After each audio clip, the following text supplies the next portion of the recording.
खूप कमी आले आहेत. विठ्ठलाच्या दर्शनासाठी नेहमीच येण्याचा योग येत असतो, पण पहिल्यांदाच या ठिकाणी अशा आतमध्ये प्रभागात वॉर्डामध्ये येण्याचा योग आला.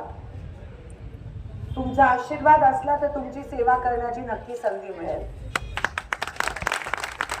पण पंढरपूर शहराचे प्रश्न मला काही नवीन नाही आहेत, कारण का अनेक वर्ष तुम्ही साहेबांना निवडून आणलात. खूपदा भालकेंना मी विधानसभेत ऐकलं जेव्हा मी एकत्र त्या ठिकाणी आमदार होतो. आणि जिव्हाळ्याचे हे सगळे प्रश्न आहेत. आज भोसले साहेबांनी पण व्यवस्थितरित्या सगळे प्रश्न मांडले. त्याच्यामध्ये क्रेनचा विषय असेल, त्याच्यामध्ये जो तुम्हाला पाण्यासाठी देणारा जो कर असतो त्याचा विषय असेल, आपल्या 4 यात्रा इथे होतात त्यावेळेस बाहेरचे लोक येऊन पाणी पितात त्याचा पण कर तुम्हाला द्यावा लागतो. अनेक असे विषय पंढरपूर शहराचे जे प्रलंबित आहे. शोकांतिका ही आहे की नगर परिषदची इलेक्शन 2 वर्ष आधी झाले पाहिजे होते, पण ते अजून झाले नाहीये. बरोबर, महापालिकाने आपलं सेल्स कुठेही महाराष्ट्रात कोणत्याही महापालिका, नगर परिषद, जिल्हा परिषद, ग्रामपंचायतची इलेक्शन अजूनही झाले नाही आहे. हा प्रश्न कधीतरी आपण सत्ताधारी पक्षाला विचारला पाहिजे की हे इलेक्शन का नाही घेतले. आणि हे इलेक्शन नाही घेतल्यामुळे प्रशासक नेमला गेलाय आणि ते प्रशासक आणि ते सगळे लोक भोंगळ कारभार करतायत, ज्याच्यामुळे प्रत्येक शहराला, पंढरपूर शहर असेल, सोलापूर शहर असेल, मंगळवेढा शहर असेल, सगळ्यांना खूप अडचणी आणि त्रास त्या ठिकाणी सहन करावा लागतोय.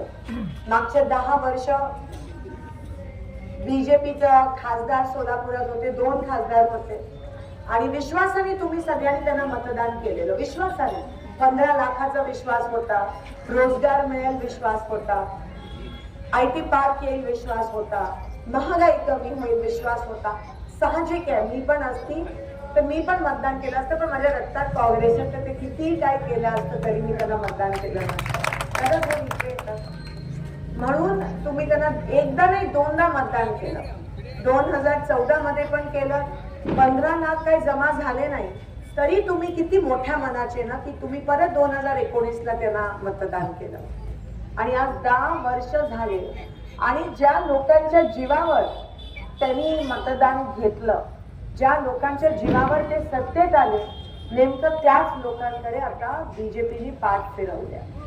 आणि पाठ फिरवणं तर एक भाग आहे, पण त्रास देऊन पाठ फिरवली, त्रास देऊन पाठ फिरवली. आज महागाईचा चटका कोणाला नाही बसतो, सगळ्यांना बसतो. मग तो सर्वसामान्य माणूस असेल, तो मध्यमवर्गीय असेल, तो गोरगरीब असेल किंवा तो शेतकरी असेल, सर्वात जास्त त्रास हा खरं तर शेतकऱ्याला होतो. जीएसटीचा त्रास कोणाला नाही होत मला सांगा. राक्षसासारखी उरावर येऊन बसले जीएसटी. त्या बिस्किटाच्या पुड्या मागे पण जीएसटी, त्या खताच्या पोत्या मागे पण जीएसटी, काहीही सोडलं नाहीये. परवा चेष्टा मस्करीत मला काही शेतकरी म्हणत होते तंबाखूवर पण जीएसटी, सगळ्या गोष्टीवर जीएसटी लावलाय. त्यात महागाई, 300 रुपयाचं सिलेंडर 1200 रुपये. ही झळ गृहिणींना खूप पोचते, अर्थात तुम्हाला पण पोचत असेल. म्हणाले 2 कोटी रोजगार देऊ, 2 मुलांना पण रोजगार पंढरपुरात किंवा आजूबाजूच्या परिसरात बीजेपीमुळे मिळाला नाहीये. मग नेमकं काय केलंय भारतीय जनता पक्षाने मागच्या 10 वर्षात मला सांगा. पाण्याची आपदा सगळीकडे. तुम्ही जे म्हणालात ते प्रश्न खरं तर आतापर्यंत सोडवायला त्यांना फक्त सत्ता पाहिजे, त्यांना काम करायचं नाहीये. बीजेपीला तुमच्या मताची किंमत राहिली नाहीये, म्हणून त्यांना माहिती आहे की जन्म त्यांच्या बाजूनी नाहीये. म्हणून नेत्यांना आणि पुढाऱ्यांना दमदाटीचं आता चालू झाले मागचे 3-4 दिवस. कारण का त्यांना माहिती आहे जन्मत नाहीये, पण त्यांना अजूनही वाटतं की लोकांवर दबाव आणू शकतात, लोकांवर हुकुमशाही करू शकतात. त्यांची गुर्मी आहे ही, अहंकार, की अशा पद्धतीने नाही ऐकलं की ही पद्धत वापरायची. म्हणजे तुम्ही विचार करा, ज्या लोकांनी त्यांना मतदान करून ज्या लोकांकडून त्यांनी मतदान करून घेतलं, आज त्या लोकांचा एवढा मोठा अपमान बीजेपी करत आहे. तुम्हाला धोका आणि तुमच्यासोबत एक खूप मोठा विश्वासघात झाला आणि म्हणून परिवर्तन अटल आहे. काँग्रेस येणं गरजेचं आहे. तुम्ही 2 दिवस बघितले, काँग्रेसचे पण बीजेपीचे पण. तुम्हाला वाटलं की बीजेपी अजून चांगलं काम करेल काँग्रेसपेक्षा, पण तसं काही झालं नाही. तुम्ही निराश झाला. तुमच्या अपेक्षा ज्या होत्या त्या काहीही त्या ठिकाणी पूर्ण होऊ शकल्या नाहीत आणि म्हणून ह्या वेळेस काँग्रेसला मतदान करणं देशभरात आणि महाराष्ट्रात आणि सोलापुरात, कारण का सोलापूरचे बाकीचे सगळे आमदार त्यांच्या पक्षाचे. मग दिल्लीत नेमकं बोलणार कोण तुमच्या बाजूने, किंवा दिल्लीत नेमकं विरोध कोण करणार कॉरिडॉरचा, किंवा दिल्लीत नेमकं बोलणार कोण पंढरपूरच्या पाण्याच्या बाबतीत, कारण का ते लोक तर बोलणार नाही. त्यांनी घडवलेलं हे राक्षस आहे. महागाईच्या विरोधात ते बोलतात, कारण त्यांनीच घडवून आणलं. बेरोजगारीच्या विरोधात ते बोलणार नाही, कारण का त्यांनीच घडवून आणले. तुम्ही 2 वेळा चान्स दिला त्यांना आणि दोन्ही खासदार गप्प बसले. खर तर सत्ताधारी पक्षाला जेव्हा उमेदवार बदलावा लागतो ती अतिशय लाजिरवाणी गोष्ट असते. सत्ताधारी आमदार खासदार केवढं काय करू शकतात, पैसे कोट्यावधी रुपये आणू शकतात, पाणी आणू शकतात, रोजगार निर्मिती होऊ शकते. सत्ताधारी खासदार पंतप्रधान पण त्यांचे, पैसे पण त्यांचे, सत्ता त्यांची, तरी काही केलं नाही, तरी निष्क्रिय ठरले. त्यांच्याच पक्षाने त्यांना निष्क्रिय होण्याची पावती दिली. पहिला बदलला, दुसरा आणला, दुसरा बदलला आणि आता उपरा आणला. म्हणजे किती चेष्टा मस्करी तुमची, किती वापर करणार अजून तुमचा. म्हणून मी 15 वर्ष आमदार आहे तुमच्या बाजूच्या मतदारसंघात, शहर मध्यमध्ये, आणि मी कामाला महत्व देते म्हणून लोकांनी मला निवडून आणलं.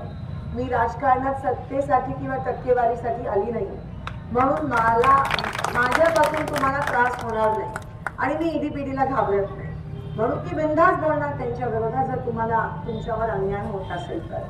आणि ही निवडणूक अतिशय महत्वाची निवडणूक आहे, कारण परत एकदा जर बीजेपीच्या हातात सत्ता गेली तर पंढरपूर शहर, सोलापूर लोकसभा मतदारसंघ 20 वर्ष मागे जाईल आणि तुम्ही ते अनुभवलंय.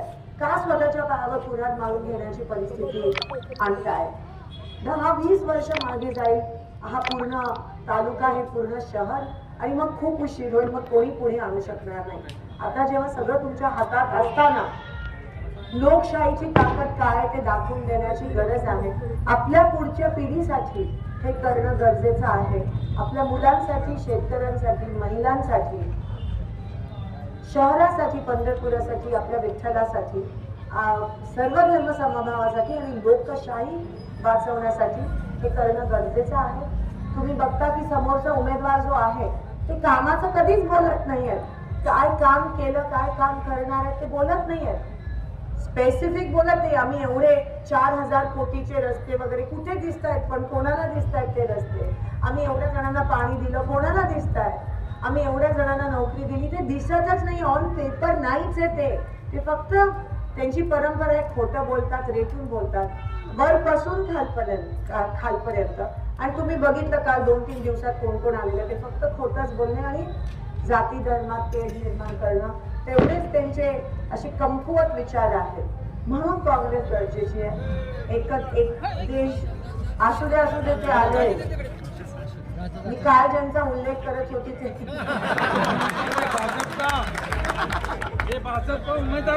त्याचा अपमान नका करू. असो, पण चेष्टेचा एक भाग आहे. कधी कधी असं लागतं एवढं टेन्शन मध्ये बोलावं, पण म्हणून म्हणजे त्याचा बिचारा मुक्या प्राण्याचा अपमान नाही. तर एवढंच या ठिकाणी सांगते. येणाऱ्या 7 मेला आपण आशीर्वाद रूपात मला मतदान कराल. एक वेळेस ही लढाई माझ्या सोबत लढा. पुढची सगळी लढाई मी समर्थपणे एकटी तुमच्यासाठी लढायला तयार आहे. आणि मी लढण्याआधी मी लोकशाहीमध्ये विश्वास ठेवते, लोकांना देव मानते, आणि नाही काम केलं तर कान धरून खाली बसवा. पण तुमची सेवा आणि पंढरीची सेवा जर करायला मिळत असेल तर ती माझं अहोभाग्य समजते. तो चान्स, ती संधी तुम्ही मला द्याल अशी आशा बाळगून इथेच थांबते.